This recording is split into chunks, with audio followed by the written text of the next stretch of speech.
ಬರ್ತೀನಿ ಪೂಜಾರಿ ಅವರೇ.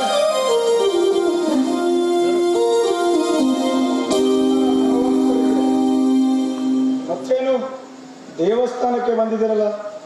ಹೌದು, ನಾನು ದಿನಾಲು ದೇವಸ್ಥಾನಕ್ಕೆ ಬರುತ್ತೇನೆ. ಮತ್ತೆ ತಾವು ದೇವಸ್ಥಾನಕ್ಕೆ ಬಂದಿದ್ದೀರಿ, ಮತ್ತೇನು ವಿಶೇಷ? ವಿಶೇಷವೇನಿಲ್ಲ, ಪೂಜಾರಿಯವರ ಜೊತೆ ಮಾತನಾಡೋದಿತ್ತು, ಅದಕ್ಕಾಗಿ ಬಂದೆ ಅಷ್ಟೇ.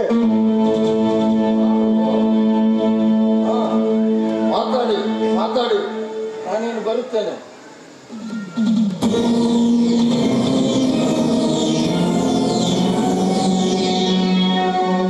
ಏನು ಪೂಜಾರಿಗಳೇ, ಕೆಲ ದಿನಗಳಿಂದ ಯಾರೋ ಒಬ್ಬ ಹೆಣ್ಣಮಗಳು ದೇವಸ್ಥಾನದಲ್ಲಿ ವಾಸ ಮಾಡಿಕೊಂಡಿದ್ದಾಳಂತೆ ಅಂತ ಜನ ಹೇಳುತ್ತಿದ್ದರು. ಓ, ಇವಳ ತಾನೇ ಹೆಣ್ಣಮಗಳು? ಇವಳೇ ಆ ಹೆಣ್ಣು ಮಗಳು. ಪಾಪ ಅನಾಥಗಳು, ನಿರ್ಗತಿಗಳು. ನೋಡಿ, ಅನಾಥೆಯಾಗಿರ್ಲಿ ಯಾರೇ ಆಗಿರ್ಲಿ, ಈ ರೀತಿ ಮಂದಿರದಲ್ಲಿ ಒಂದು ಹೆಣ್ಣು, ಅದು ಈ ವಯಸ್ಸಿನ ಹೆಣ್ಣು ಇಲ್ಲಿರೋದು ಸರಿಯಲ್ಲ. ಸಾರ್ವಜನಿಕರ ಬಂದು ಹೋಗುವ ಪವಿತ್ರ ಸ್ಥಳ. ನೋಡಿ ಸರ್, ಅನಾಥವೇ ಆಗಿದ್ದರೂ ಅವಳು ರಕ್ತಕಾಲ ಅನ್ನ ಮಾಡುವುದಿಲ್ಲ.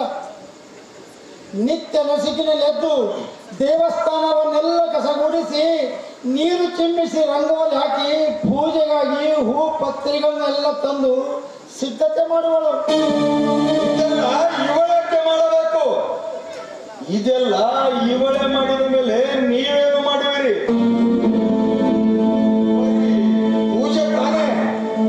ಈ ಕೆಲಸಕ್ಕಾಗಿ ನಿಮ್ಮನ್ನು ನೇಮಿಸಿರುವಾಗ ಮತ್ತೆ ಬೇರೆಯವರು ಏಕೆ ಬೇಕು? ನೋಡಿ ಸರ್, ಪೂಜಾರಿಯವರು ತಮ್ಮ ಕರ್ತವ್ಯವನ್ನ ಭಕ್ತಿ ಶ್ರದ್ಧೆಯಿಂದ ಮಾಡ್ತಾ ಇದ್ದಾರೆ. ನಾನು ಅವರ ಕೆಲಸದಲ್ಲಿ ಸ್ವಲ್ಪ ಸಹಾಯ ಮಾಡ್ತಿದ್ದೀನಿ ಅಷ್ಟೇ. ಇಷ್ಟಕ್ಕೂ ನಾನು ದೇವರ ಸೇವೆ ಮಾಡಿದ್ರೆ ತಪ್ಪೇನಿದೆ? ನಿನ್ನ ಸೇವೆ ಏನೂ ಬೇಕಾಗಿಲ್ಲ. ನಿನ್ನ ಸೇವೆ ಬೇರೆ ಕಡೆ ಮಾಡು, ಇಲ್ಲಿ ಬೇಡ ಅಷ್ಟೇ. ಯಾವಳೋ ಏನೋ ಎಲ್ಲಿಂದಲೂ ಬಂದು ಈ ಪವಿತ್ರವಾದ ಮಂದಿರಕ್ಕೆ ಕಳಂಕದ ಮಸಿಗೆ ಬೆಳೆಯಬೇಡ. ತಾವು ಇವರನ್ನು ಹತ್ತಾತ್ತ ತಿಳ್ಕೊಂಡು ಈ ರೀತಿ ಮಾತನಾಡ್ತೇವೆ. ನೀವೇ ತಿಳಿದಂತೆ ಅವಳಲ್ಲ ಈ ಹೆಣ್ಣು ಮಗಳು.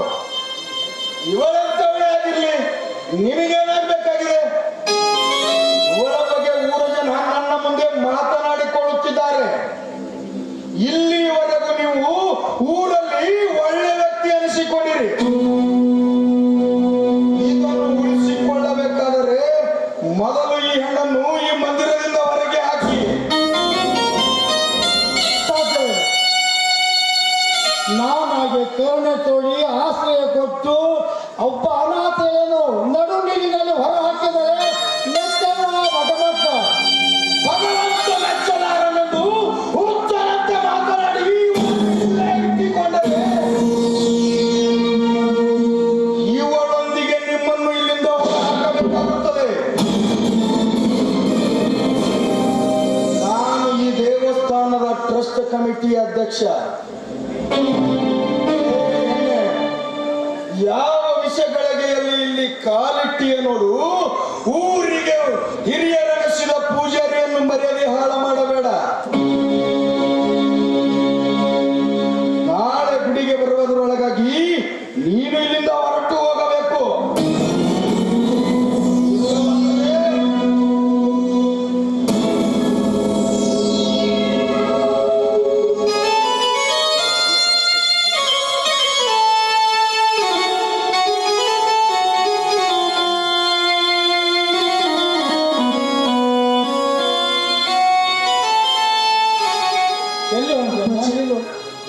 ನಾನು ಬರ್ತೀನಿ ಅಪ್ಪಾಜಿ. ವಿಧಿ ಕರೆದಲ್ಲಿಗೆ, ದೈವ ದಾರಿ ತೋರಿಸಿದಲ್ಲಿಗೆ. ಅಪ್ಪಾಜಿ, ನನ್ನಿಂದಾಗಿ ಊರ ಜನರ ಪ್ರೀತಿ ಆದರವನ್ನ ನೀವು ಕಳೆದುಕೊಳ್ಳಬಾರ್ದು. ನನ್ನಿಂದಾಗಿ ನಿಮ್ಮಂಥ ಪುಣ್ಯಾತ್ಮರ ಮರ್ಯಾದೆಗೆ ಕಲಂಕ ಬರಬಾರ್ದು. ಎಲ್ಲೇ ಇದ್ರು ನಿಮ್ಮ ಆಶೀರ್ವಾದ ನನ್ನ ಮಾನ ಮರ್ಯಾದೆಯನ್ನ ರಕ್ಷಿಸುತ್ತೆ.